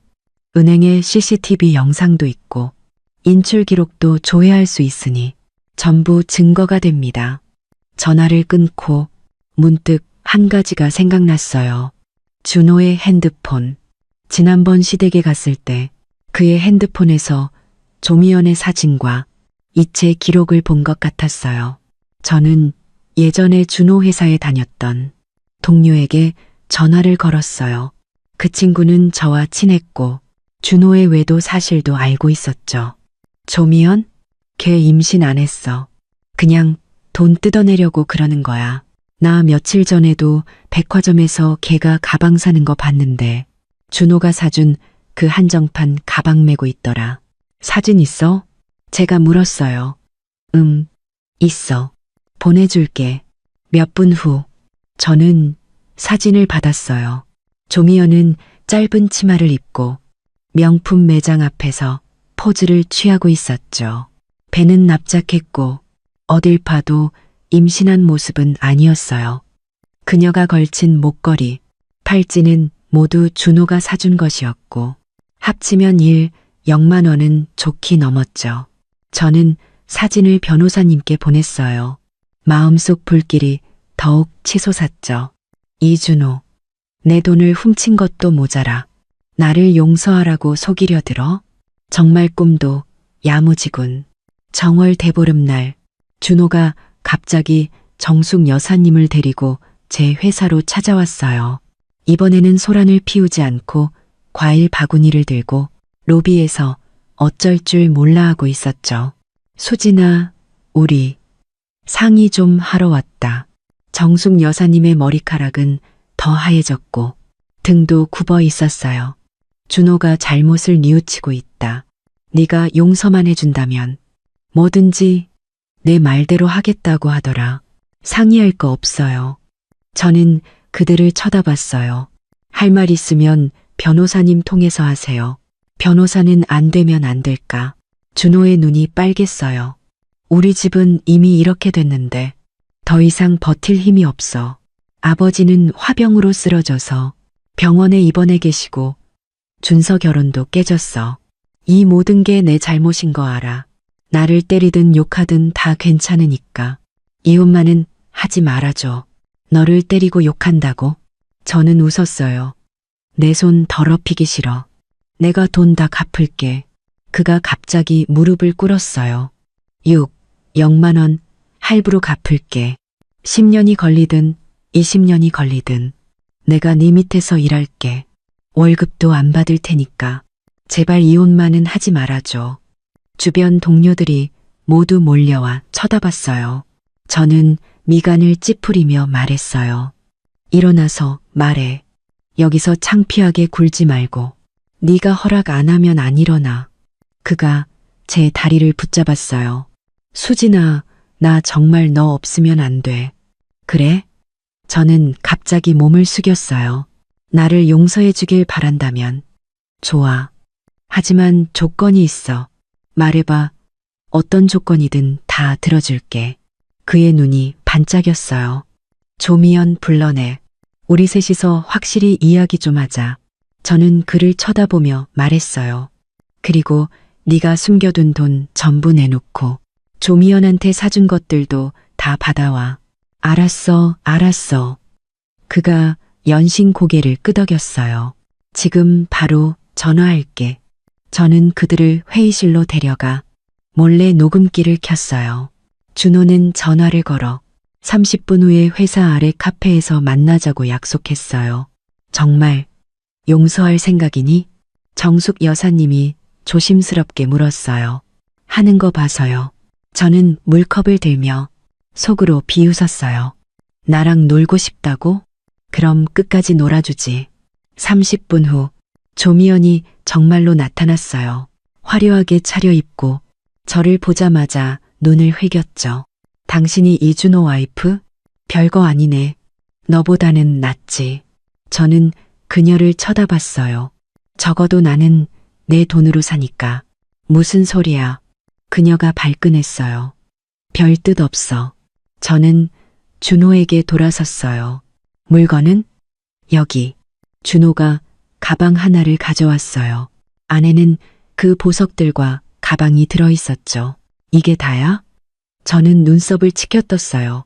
내가 알기로 시계도 하나 있었는데 그거 내 카드로 긁은 거 맞지? 준호의 얼굴이 하얗게 질렸어요. 조미연이 소리쳤죠. 네가 뭔데 그걸 달라고 해. 그건 준호 씨가 나한테 자진해서 사준 거야. 자진해서? 저는 녹음기 재생 버튼을 눌렀어요. 안에서는 준호의 목소리가 흘러나왔죠. 자기야, 내가 서수진 돈만 손에 넣으면 바로 이혼하고 너한테 집 한 채 사줄게. 조미연의 얼굴이 순식간에 변했어요. 준호를 가리키며 너 나를 속였어? 나는. 준호는 말을 잇지 못했어요. 그리고 이것도. 저는 조미연이 쇼핑하는 사진을 탁자 위에 던졌어요. 너 임신했다며? 배는 어디 갔어? 그녀는 완전히 당황해서 가방을 들고 도망치려 했지만 보안요원에게 막혔어요. 내 것이 아닌 물건은 두고 가. 제가 말했어요. 그녀는 화가 나서 물건들을 바닥에 내던지고 욕을 하며 떠났어요. 이제 이혼 얘기할 수 있겠지? 저는 준호를 쳐다봤어요. 네가 내 돈을 횡령하고 혼인 중에 외도한 증거는 명백해. 나는 너를 사기죄로 고소할 수도 있어. 수진아, 내가 잘못했어. 그가 또 무릎을 꿇으려 했지만 제가 막았어요. 무릎 꿇지 마. 소용없어. 저는 일어섰어요. 김 변호사님이 너한테 연락할 거야. 갚아야 할 돈은 한 푼도 빠짐없이 갚아. 아니면 감옥 갈 준비나 해. 저는 회의실을 나섰어요. 유리창을 통해 들어오는 햇살이 따뜻했어요. 이 소동도 이제 끝이 보이네요. 조미연을 보내고 회의실에는 저와 이준호 그리고 김정숙 여사님만 남았어요. 햇살이 블라인드 사이로 들어와 바닥에 얼룩덜룩한 그림자를 만들었죠. 공기 중에는 어색한 침묵이 감돌았어요. 준호는 의자에 주저앉아 두 손으로 머리를 감싸 쥔 채 어깨를 들썩이며 울고 있었어요. 정숙 여사님은 눈시울이 붉어진 채 죄다, 죄야. 정말 죄를 지었어라고 되뇌었죠. 저는 녹음기를 챙겨 넣고 자리에서 일어났어요. 할 말은 다 했으니 물건은 저희 비서시켜서 가져가도록 할게요. 김 변호사님이 이혼 합의서랑 상환 계획서 보내드릴 거예요. 서명해서 빨리 보내주세요. 수진아, 준호가 갑자기 고개를 들었어요. 눈에는 핏발이 서 있었죠. 정말 돌이킬 여지가 조금도 없는 거야? 없어. 저는 그를 쳐다봤어요. 목소리는 평온했지만 단호했죠. 네가 몰래 내 은행 카드를 재발급받았던 그 순간부터 이미 끝났어. 그는 고개를 숙이고 더 이상 아무 말도 하지 않았어요. 정숙 여사님이 갑자기 제 앞에 털썩 무릎을 꿇었어요. 저는 서둘러 한 걸음 물러섰어요. 어머님, 이게 무슨 짓이세요? 내가 빌게, 수진아. 그녀는 눈물을 흘리며 말했어요. 준호가 못났지만 걔 마음속에는 네가 있어.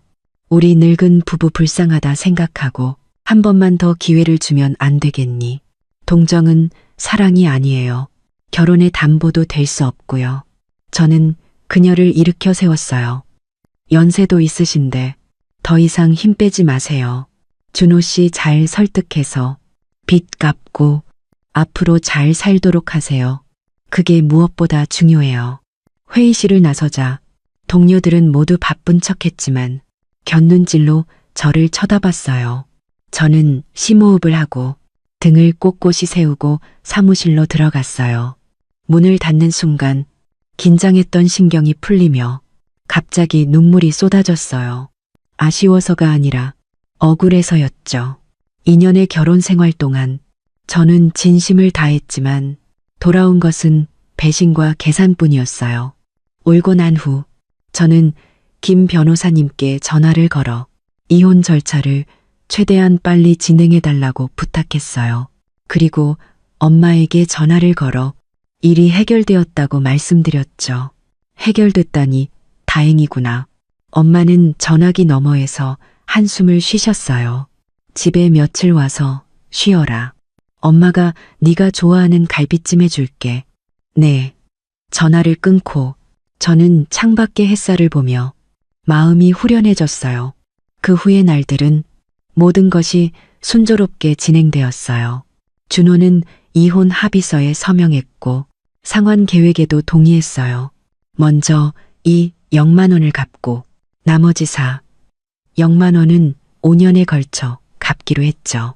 매달 66만 6천 원씩. 김 변호사님은 이 정도면 잘 된 거라고 했어요. 그 집에서 더 많은 돈을 마련하기는 어려울 거라고요. 저는 더 이상 따지지 않았어요. 그런 사람과 계속 얽혀봤자 제 시간만 낭비될 뿐이니까요. 이혼 수속을 마친 날 저는 머리를 짧게 잘랐어요. 거울 속 산뜻한 제 모습을 보며 갑자기 온몸이 가벼워지는 것을 느꼈죠. 석 달 후 저는 준호에게서 문자를 받았어요. 아버님이 돌아가셨다고 마지막 길을 배웅하러 와줄 수 있냐고 물었죠. 저는 한참 고민하다가 결국 화환만 하나 보내고 직접 가지는 않았어요. 어떤 작별은 직접 마주할 필요가 없으니까요. 또 반년이 지났어요. 예전 동료에게서 준호가 회사를 그만두고 고향으로 돌아갔다는 소식을 들었어요. 읍내에서 작은 슈퍼마켓을 열었고 정숙 여사님이 가게를 봐주고 나리도 결혼해서 이웃 마을 농부에게 시집 갔다고 했어요. 결혼 지참금은 800만 원이었다고 제가 시집 갈 때와 똑같았죠. 조미연에 대해서는 준호에게 물건을 돌려준 후 또 다른 부자를 만났지만 얼마 못 가 헤어졌다고 했어요. 자세한 사정은 아무도 몰랐죠. 이런 소식들은 그냥 듣고 흘렸어요. 그들의 삶은 이미 저와는 상관없는 일이었으니까요. 제 회사는 점점 커져 지사를 내고 새로운 직원들도 많이 뽑았어요. 여가 시간에는 운동을 하거나 여행을 가거나 부모님 댁에 가서 식사를 했죠. 이따금 소개팅 제의도 들어왔지만 서두르지 않았어요.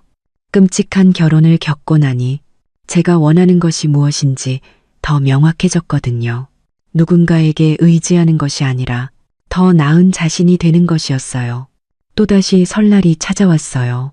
저는 부모님과 거실에 앉아 TV를 보고 있었죠. 창밖에서는 화려한 불꽃이 터지고 있었어요. 갑자기 휴대폰에 문자가 왔어요. 준호에게서 온 것이었죠. 새해 복 많이 받아라는 네 글자뿐이었어요. 저는 문자를 보고 웃으며 답장하지 않고 그의 번호를 차단 목록에서 완전히 삭제했어요. 과거는 과거일 뿐, 미래의 길은 아직 길고 저는 웃으며 걸어갈 거예요. 준호의 번호를 삭제한 다음 해봄, 저는 남쪽으로 한 업계 회의에 참석하러 갔어요. 회의가 끝난 후 주최 측은 동료 간의 교류를 촉진한다며 야외 활동을 준비했어요. 저는 호텔에 남아 이메일을 처리하려 했지만 비서에게 억지로 끌려나갔죠. 활동 프로그램 중에 실내의 도약이라는 것이 있었어요.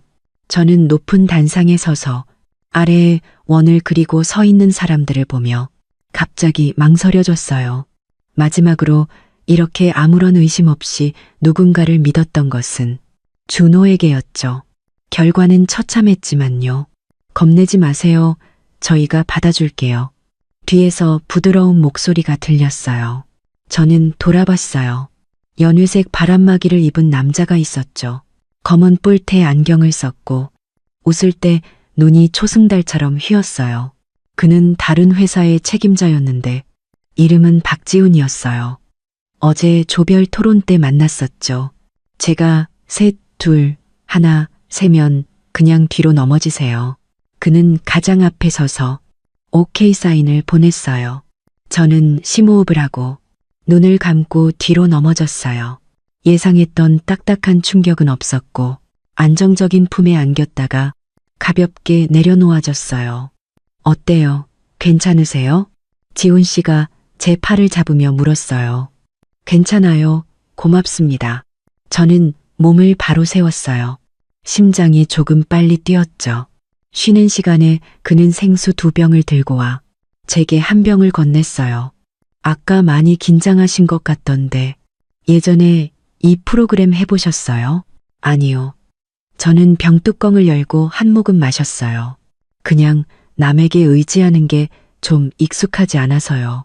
그가 웃으며 말했어요. 저도 예전에는 그랬어요. 모든 일을 혼자 짊어져야 한다고 생각했죠. 나중에 보니 적당히 내려놓는 것도 나쁘지 않더라고요. 그날 오후 우리는 많은 이야기를 나눴어요. 업계 동향부터 여행 경험까지. 의외로 말이 잘 통했죠. 그는 예전에 해외에서 5년 동안 지냈고 하이킹을 좋아해서 여러 나라의 국립공원을 가봤다고 했어요. 다음에 기회 되면 같이 가요. 한라산 둘레길에 거기 별이 정말 아름다워요. 그가 이 말을 할 때 눈빛이 진지해서 빈말 같지 않았어요. 회의가 끝나고 우리는 서로 연락처를 교환했어요. 서울로 돌아와서 가끔 메신저로 몇 마디 나누었죠. 서로 본 재미있는 사례를 공유하거나 업무 스트레스를 털어놓기도 했어요. 그는 다른 사람들처럼 제 과거를 캐묻지 않았고 제가 가끔 피곤한 기색을 보일 때면 일찍 쉬세요라는 메시지를 보내주곤 했죠. 가을에 그가 제 도시로 출장을 와서 저녁을 먹자고 했어요. 조용한 한정식 집을 골랐죠. 그는 미리 도착해서 제가 좋아하는 음식들로 주문해 놓았어요. 지난번에 대화하다가 무심코 말했던 건데 그가 마음에 담아두고 있었던 거죠. 이 갈비찜 한번 드셔보세요. 이 집 대표 메뉴예요. 그가 제게 갈비 한 점을 덜어주며 말했어요. 비서님께 들었는데 요즘 지사일로 바쁘시다면서요. 네, 막 팀을 꾸려서 조금 정신이 없어요. 저는 갈비를 입에 넣었어요. 달콤하고 짭짤한 맛이 혀끝에 퍼졌죠. 도움 필요하시면 언제든지 말씀하세요. 그가 안경을 고쳤으며 말했어요. 저희 회사가 그쪽에 협력업체가 있어서 도움이 될지도 몰라요. 저는 그를 쳐다봤어요. 문득 정숙 여사님이 항상 말했던 남자는 돈 잘 벌고 일 잘해야 한다는 말이 떠올랐죠. 하지만 눈앞에 이 남자는 거창한 말을 하지는 않았지만 왠지 모르게 든든했어요. 식사를 마치고 그가 저를 집까지 데려다 주었어요. 차를 아파트 입구에 세우고 그는 트렁크에서 종이 상자 하나를 꺼냈어요. 지난번에 캠핑 좋아하신다고 해서 친구 요청해서 외국에서 텐트 하나 가져왔어요. 초경량이라 여성분이 쓰기 좋을 거예요. 이건 너무 비싼데요. 받을 수 없어요. 저는 서둘러 손사래를 쳤어요. 지난번 회의에서 공유해 주신 사례 덕분에 많은 도움을 받았으니 감사 표시라고 생각하세요. 그가 상자를 제 발치에 놓으며 말했어요. 일찍 올라가세요. 안녕히 주무세요. 저는 상자를 들고 올라왔어요. 열어보니 텐트 옆에는 손으로 그린 캠핑 안내서도 있었죠. 안에는 근처 초보자에게 적합한 캠핑장이 표시되어 있었고 심지어 필요한 장비 목록까지 적혀 있었어요. 다음 해봄 우리는 정말로 한라산에 갔어요. 전망대에 서서 발 아래로 펼쳐진 계곡의 물줄기를 보며 멀리 있는 산봉우리가 햇빛에 반짝이는 것을 봤죠. 지훈 씨가 갑자기 말했어요. 수진 씨, 마음속에 상처가 있는 거 알아요. 하지만 믿어줬으면 좋겠어요. 모든 접근이 목적을 가지고 있는 건 아니라는 걸요. 저는 고개를 돌려 그를 봤어요. 그의 눈빛은 진지했고 거짓말 같지 않았죠. 산바람이 제 짧은 머리를 날렸고 마음속 마지막 어둠까지 흩어버리는 것 같았어요. 돌아와서 그는 정식으로 저에게 고백했어요. 꽃이나 다이아몬드 반지는 없었죠. 그저 제 회사 아래에서 2시간을 기다려 손에는 보온병을 들고 있었어요. 그의 어머니가 만든 갈비찜이라고 맛 좀 보라고 했죠. 저희 어머니가 사람 마음을 잡으려면 먼저 위를 잡아야 한다고 하셨어요. 그가 조금 부끄러운 듯 머리를 극적였어요. 저는 그의 빨개진 코끝을 보며 갑자기 웃음이 나왔어요. 진정한 따뜻함은 거창한 약속이 아니라 이렇게 소소하게 챙겨주는 마음이라는 걸요. 약혼하던 날 저는 엄마에게 전화를 걸었어요. 엄마는 전화기 너머에서 우시며 말했죠. 정말 잘 됐다. 우리 딸 드디어 고생 끝에 행복이 왔구나. 전화를 끊고 저는 약지에 낀 심플한 반지를 보며 문득 준호의 계산적인 문자가 떠올랐어요. 마치 전생의 일처럼 느껴졌죠. 삶은 결코 흑백으로 나뉘지 않아요. 과거에 넘어진 경험이 나중에 사람을 분별하는 힘이 되었죠. 그 끔찍했던 과거는 부드러운 세월에 의해 치유될 것이고 더 좋은 사람은 앞에서 기다리고 있을 거예요. 약혼 후 반년 뒤 저와 지훈 씨는 소박한 결혼식을 올렸어요. 많은 사람을 초대하지 않고 가까운 가족과 친구들만 모셨죠. 엄마는 웨딩드레스를 입은 저를 보며 지훈 씨의 손을 잡고 눈물을 멈추지 못했어요. 앞으로 우리 수진이한테 잘해줘야 하네. 지훈 씨가 웃으며 고개를 끄덕였어요. 엄마에게 허리 숙여 인사하며 말했죠. 어머님, 걱정 마세요. 제가 잘하겠습니다. 결혼식에서 지훈 씨의 어머니가 제 손을 잡고 빨간 주머니를 건네주셨어요. 이건 우리 집안 풍습이야. 새 며느리는 비상금을 가지고 있어야 해. 많지는 않고 600만 원인데 모든 일이 순조롭게 풀리라는 뜻이야. 저는 사양했지만 받을 때는 마음이 따뜻해졌어요. 예전에 이 씨 집안에 시집 갔을 때 정숙 여사님이 제게 건넸던 은팔찌 한 쌍이 떠올랐죠. 조상 대대로 내려온 보물이라고 했지만 나중에 알고 보니 길거리에서 5만 원 주고 산 것이었어요. 결혼 후의 생활은 평범했지만 안정적이었어요. 지훈 씨는 준호처럼 번지르르한 말을 하지는 않았지만 그가 하는 모든 일에는 진심이 담겨 있었죠. 제가 야근으로 늦게 들어오면 그는 회사로 저를 데리러 왔고 차 안에는 항상 따뜻한 우유가 준비되어 있었어요. 제가 무심코 남쪽 동네 호떡이 먹고 싶다고 말하면 다음날 아침 그는 뜨거운 호떡을 사들고 돌아왔어요. 30분 줄 서서 막 나온 거라고 했죠. 그는 제가 계산적인 것을 싫어한다는 걸 알고 집안 돈은 전부 공동명의 계좌에 넣어두었어요. 모든 지출은 명확했죠. 한 번은 제가 농담으로 말했어요. 내가 돈 들고 도망가면 어떡할 거야? 그는 부엌에서 설거지를 하다가 고개를 내밀며 웃었어요. 도망가면 내가 다시 벌어올게. 게다가 나처럼 좋은 사람을 네가 버리고 갈 수 있겠어? 저는 거품 묻은 그의 손을 보며 문득 준호가 은행 카드를 숨기던 모습이 떠올라 웃음이 나왔어요. 좋은 관계는 정말로 모든 경계심을 내려놓게 만드는구나 싶었죠. 결혼 2년 차에 저는 임신했어요. 입덧이 심할 때 지훈 씨는 모든 불필요한 약속을 취소하고 매일 다양한 담백한 반찬을 만들어 주었어요. 그는 두꺼운 육아서적을 사서 매일 밤 자기 전에 저에게 한 구절씩 읽어주었죠. 목소리는 봄바람처럼 부드러웠어요. 아이가 태어난 날 아들이었어요. 지훈 씨는 분만실 밖에서 안절부절 못하며 기다렸죠. 간호사가 아이를 보여주자 그는 어쩔 줄 몰라 하며 말했어요. 이렇게 작다니 못 안겠어요. 엄마가 옆에서 웃으며 말했죠. 내 아빠도 그랬단다. 산후조리를 마치고 지훈 씨는 우리를 데리고 그가 예전에 살았던 외국 도시를 구경시켜주고 싶다고 했어요. 출발 전에 짐을 싸다가 낡은 앨범 하나를 발견했어요. 안에는 저와 준호의 결혼 사진이 끼워져 있었죠. 사진 속 저는 빨간 한복을 입고 조금 어색하게 웃고 있었어요. 지훈 씨가 다가와 사진을 보고는 아무 말 없이 저를 가볍게 안아주었어요. 다 지나간 일이야. 응. 저는 사진을 꺼내 쓰레기통에 버렸어요. 어떤 기억은 간직할 가치가 없으니까요. 외국에서 한 달을 지내며 지훈 씨는 우리가 자주 가던 하이킹 코스로 데려가 주었어요. 아이를 안고 산 정상에 서서 멀리 있는 호수를 보니 마치 파란 보석 같았죠. 문득 정숙 여사님이 항상 말했던 여자는 집에서 아이나 봐야 한다는 말이 떠올랐어요.